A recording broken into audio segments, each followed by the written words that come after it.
Well, now to this, a Fox News alert. Our country has lost a national hero in the death of Specialist Sarah Beckstrom. Sarah was one of 2 National Guard gunned down in Washington, D.C. one day before Thanksgiving, while her fellow Guardsman, Staff Sergeant Andrew Wolf, remains in critical condition. Sarah's father relayed, quote, "My baby girl has passed to glory." Sarah died a hero, choosing to protect others on a day of Thanksgiving. And with that, Madeline Rivera joins us with the latest. Madeline. Kaylee, investigators are conducting search warrants and speaking to those who may have known the suspect. The feds want the maximum penalty for him, whom they say ambushed these 2 Guard members. We are upgrading the initial charges of assault to murder in the first degree.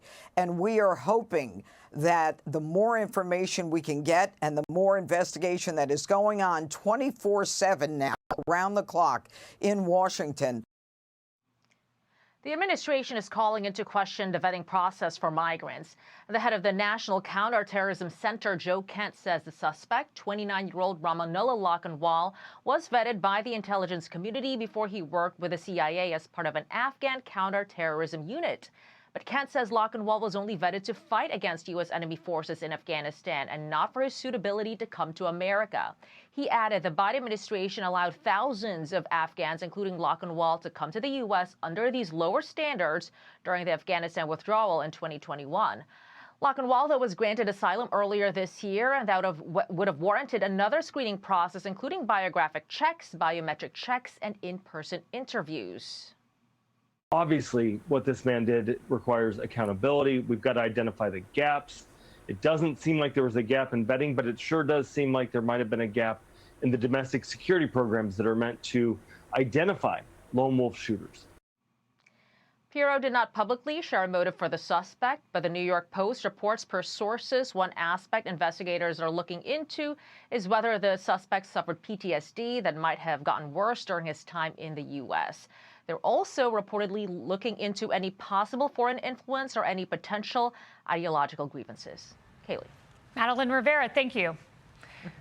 Well, today we remember 20-year-old Sarah Beckstrom, who joined the Guard because she envisioned one day joining the FBI. On Thanksgiving, while the rest of us enjoyed dinner with our families, Sarah's father, Gary Beckstrom, told the New York Times, quote, "I'm holding her hand right now. She has a mortal wound. It's not going to be a recover." At my Thanksgiving dinner, my sister told me about that report just before my family joined hands in our annual Thanksgiving prayer. We prayed for Sarah, we prayed for Andrew, and then shortly thereafter, we learned that Sarah had passed into glory as her father announced. The New York Times reports that Sarah loved cooking, making butter, and canning hot peppers.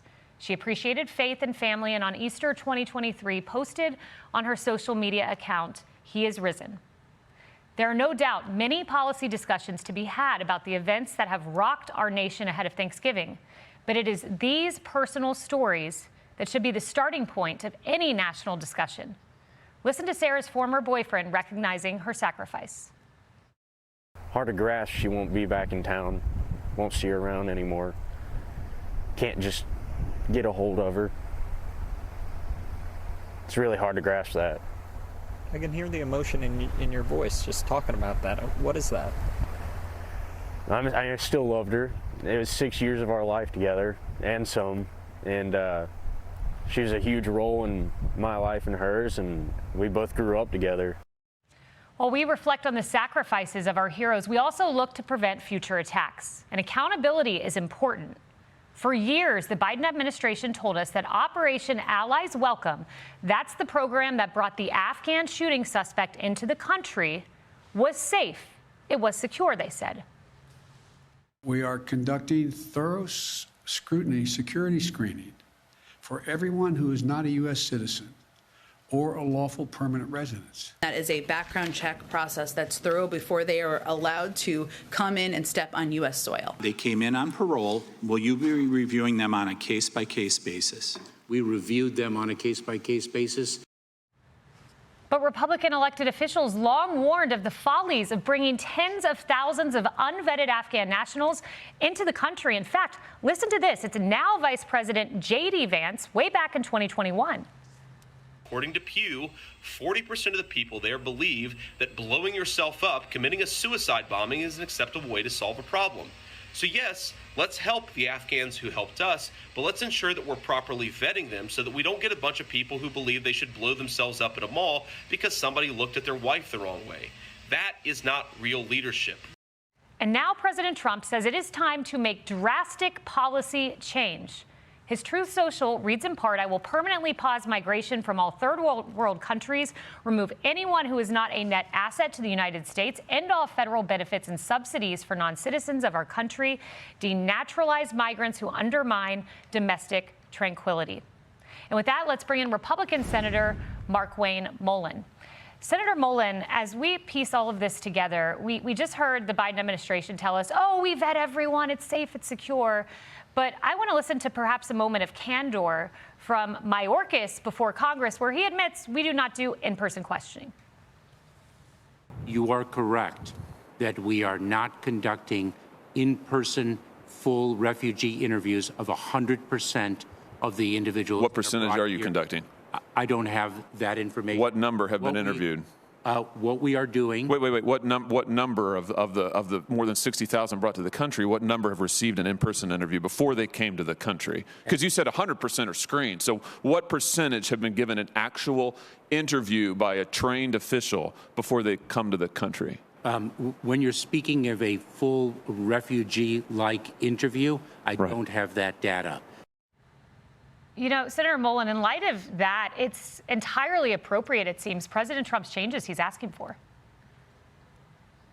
Yeah, Kayleigh, it's very alarming, but we knew this. Mayorkas and Blinken was lying to the American people. We knew this at the time.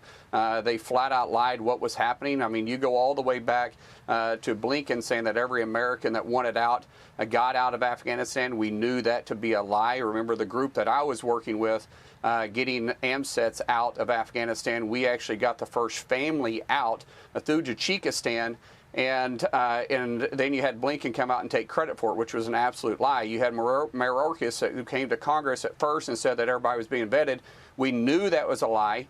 We knew they weren't telling us the truth, but that was the common theme for the Biden administration. We knew they were going to put America at risk here on our own soil. But this particular individual that we're talking about that performed these horrific acts to our National Guardsmen and women, this is a different situation. This isn't just a refugee that came in. This guy was part of a paramilitary program that worked with the United States. He was operational for 10 years. He came over a month after our withdrawal because they kept him and his guys back for a month to help secure some of the assets that the United States had left behind in Afghanistan. When he came over on a SIV, which is SIV is a special immigration visa. But specifically, it had a special number below it because he was trained and worked with the CIA. There's actually, Kayla, a good possibility, or Kaylee, that there was a good possibility that he came in and was here and trained on the U.S. soil. Now, we don't know that for a fact, but there's a good possibility. However, there was some type of mental breakdown. What happened, we don't know.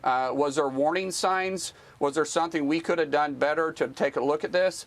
I think this is something that we've got to look at all these programs. So President Trump is absolutely correct. We've got to look at everything that the Biden administration has done when they were lying to the American people, all the cover-ups, even from the auto pen to what's happening now with the refugee program we had coming into the United States, and say, what is the safest path forward for the American people? Because it's a mess. I mean, it's a pretty amazing to think how much cleanup work this administration has had to do from the previous administration, yet still be able to move the country forward.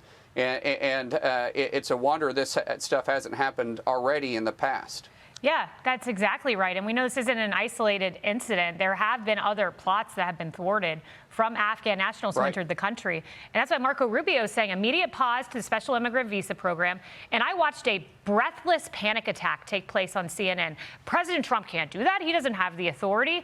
I mean, I'm looking at 8 U.S.C. 1182. I cited this a million times in the Biden administration. Whenever the president finds that the entry of any aliens or class of aliens would be detrimental to the United States interests, he may, by proclamation, for such a period as deemed necessary, suspend the entry of all aliens. I believe he has the power to do this executively. You're in the legislature. Do you agree? Absolutely, Kayla, without a question, especially when we start talking about the safety of the American people. I don't think everybody that came over with a SIV visa is going to be at risk or be at risk of being radicalized. But we know there's been several issues with this. For instance, we know some Afghans, because they got out so fast, they had to leave family members back. We know the Taliban has been using them as leverage points. That's a very scary situation. We know some Afghans that came over on an SIV program has been traveling back to Afghanistan and back to the United States. Well, you're not going over to Afghanistan if your life is threatened and be able to come back out without partly being leveraged. There's no way the Taliban is going to let you move freely in that situation. But we know this has been happening. And so, by the way, so has our IC, the intelligence community, has known this has happened too. And they have been working on it. It's not like they've been blind to it. It's just that it's so overwhelming because such of a huge mess that the Biden administration left.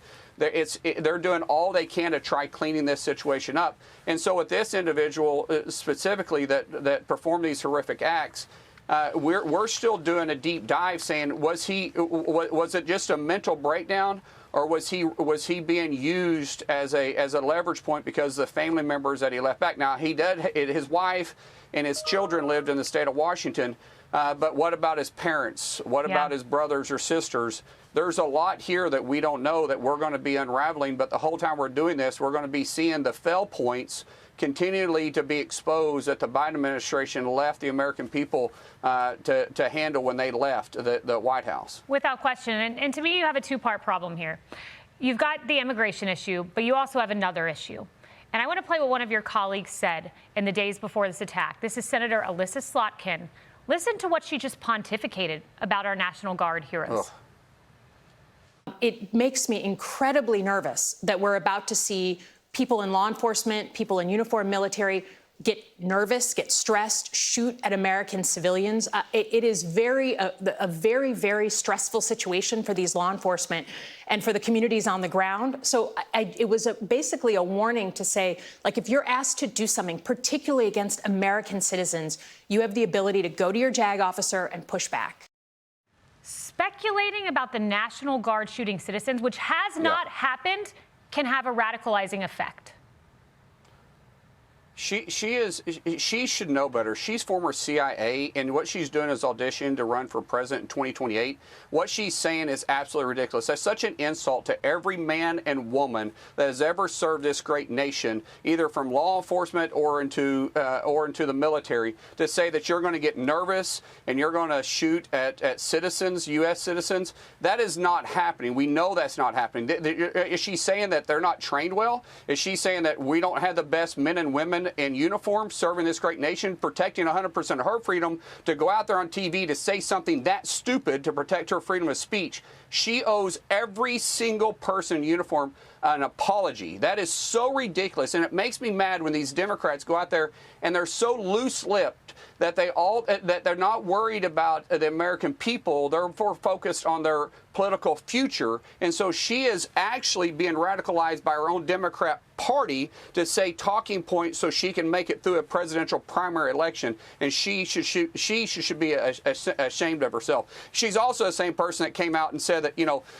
don't follow illegal orders, to doubt what your commanding officer is saying, to second guess yourself. And then she goes out there and says that, by the way, I got your back. That's bullcrap. She would run from them as fast as she could if it was going to hurt her political career, and she knows it. Yeah, and she's supposed to be the so-called moderate, the one creating the war plan to defeat Trump, right? That is not moderate in the slightest. Nothing moderate about her. No doubt. No. Senator Markwayne Mullin, thank you very much. I'm Steve Doocy. I'm Brian Kilmeade. And I'm Ainsley Earhart. And click here to subscribe to the Fox News YouTube page to catch our hottest interviews and most compelling analysis.